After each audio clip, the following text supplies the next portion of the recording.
Today, I'm going to show you how to fix the x.com or Twitter error attestation denied quickly and easily. If you've been blocked from loading X, signing in, or seeing the site properly, this simple troubleshooting method can help you get back in fast.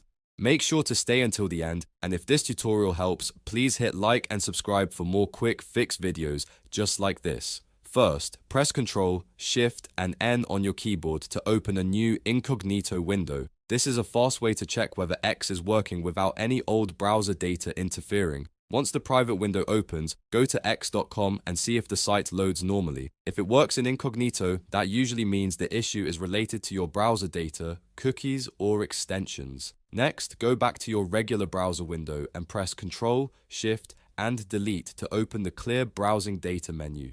Make sure you clear cookies and cached files, since corrupted or outdated site data can trigger attestation errors on X.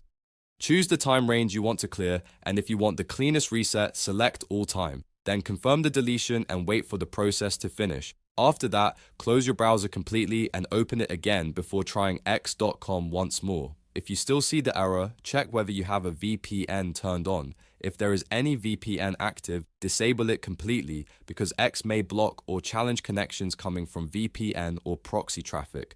Once the VPN is off, reload X and try signing in again. In many cases, these 3 steps are enough to fix the attestation denied problem and get the site working normally again. If this video helped, don't forget to like, subscribe, and turn on notifications so you don't miss more fast tech fixes. Thanks for watching, and I'll see you in the next one.